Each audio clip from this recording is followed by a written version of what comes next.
Bonjour à tous, c'est Séverine, bienvenue sur ma toute nouvelle chaîne Trouver la paix et la joie. Elle fête ses 9 jours, alors merci à tous ceux qui se sont abonnés. N'hésitez pas à partager autour de vous pour la faire grandir cette petite chaîne car nous sommes encore qu'une micro-communauté et pour faire propager la joie et la paix du Christ dans les cœurs, il faut partager autour de vous. Alors aujourd'hui, je voudrais vous parler de repos.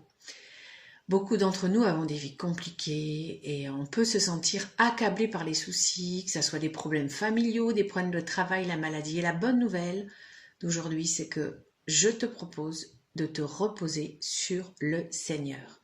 C'est écrit dans le Nouveau Testament, Matthieu 11, 28, 30. Venez à moi, vous tous qui peinez sous le poids du fardeau, et moi je vous procurerai le repos.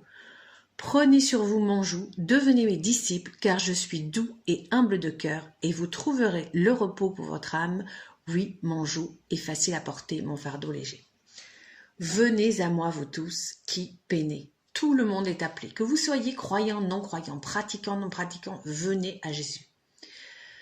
Cela implique évidemment que pour être capable de tout reposer, eh bien, il faut accepter de lâcher prise et de ne pas uniquement compter sur ses propres forces. Il faut se laisser aller, confier au Seigneur vraiment ses problèmes, tout déposer au pied de la croix. Et donc il faut faire preuve d'une très très grande confiance. Il faut se mettre à l'école de Marie. Imaginez-vous Marie, une jeune fille de 15 ans, à qui l'ange apparaît, l'ange Gabriel, l'ange de Dieu, pour lui dire « Tu vas enfanter le Sauveur, le Fils de Dieu », alors qu'elle était fiancée à Joseph, qu'elle allait se retrouver enceinte, que une jeune fille qui était enceinte de quelqu'un d'autre, donc on considérait ça comme de l'adultère, et le risque c'était la condamnation, la lapidation. Eh bien Marie, elle a réfléchi, on ne sait pas combien de temps, et puis elle a décidé, à partir du moment où elle savait que c'était Dieu qui lui parlait, de faire confiance à Dieu, car rien n'est impossible à Dieu. Elle s'est vraiment laissée faire, elle a fait une confiance totale, elle a lâché prise. Et après, Dieu l'a toujours accompagnée, Dieu l'a toujours aidée, même dans les moments difficiles. On le voit quand il ne trouvait pas d'endroit pour qu'elle puisse accoucher. Finalement, il y a eu cette petite étable. Il y a eu les bergers qui sont venus, les rois mages. Donc tout ça, ça a été vraiment, ça a confirmé à Marie que oui, elle avait vraiment eu raison de faire confiance à Dieu.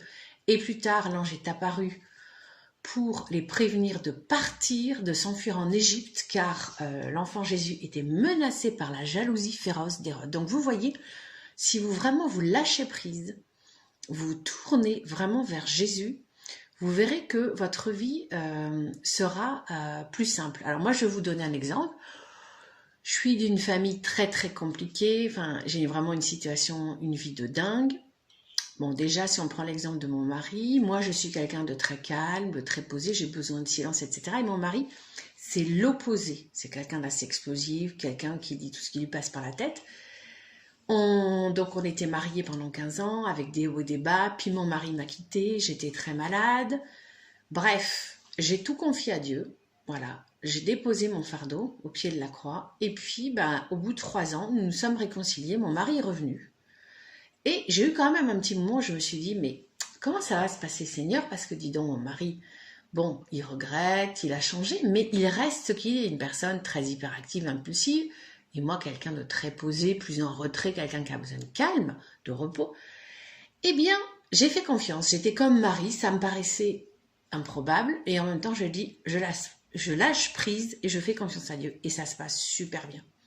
C'est-à-dire que je ne sais pas comment ça se passe, mais ça se passe. C'est-à-dire qu'il y a des petites tensions, il y a des petits soucis, mais ça finit toujours bien, les journées se finissent bien. Pareil, j'ai aussi des enfants voilà, qui sont atypiques. J'ai 2 enfants hyperactifs, donc c'est compliqué parce qu'ils sont beaucoup dans l'agitation, la provocation. Moi, je suis comme toutes les mères, j'ai pas plus de patience, mais j'arrive là aussi à chaque fois. Même s'il y a des crises, tout finit par retomber, tout finit par se reposer, se mettre en place, je ne sais comment. Et bien, vous voyez, c'est le miracle de Dieu. Alors vraiment, le conseil que je vous donne, c'est de vous mettre vraiment à l'école de Marie et faites confiance à Dieu. C'est vraiment aussi simple que ça. Faites confiance à Dieu. Alors, je vous propose la prière vraiment de confiance absolue à Dieu. qu'on la fasse ensemble. Notre Père. Notre Père qui es aux cieux, que ton nom soit sanctifié, que ton règne vienne, que ta volonté soit faite sur la terre comme au ciel. Donne-nous aujourd'hui notre pain de ce jour. Pardonne-nous nos offenses, comme nous pardonnons aussi à ceux qui nous ont offensés, et ne nous laisse pas entrer en tentation, mais délivre-nous du mal. Amen. Voilà, j'espère que ce podcast vous aura donné vraiment la piste à suivre, c'est la piste du Christ, et que cela vous aura apporté beaucoup de paix. Si vous avez aimé ce podcast, merci de liker, mettez un petit commentaire parce que ça rajoute un petit peu de flux pour YouTube, on serait plus diffusé. Et n'hésitez pas à partager. Voilà, je vous souhaite un très bon week-end dans la paix du Seigneur et on se retrouve lundi pour un nouveau podcast. À très bientôt, soyez bénis.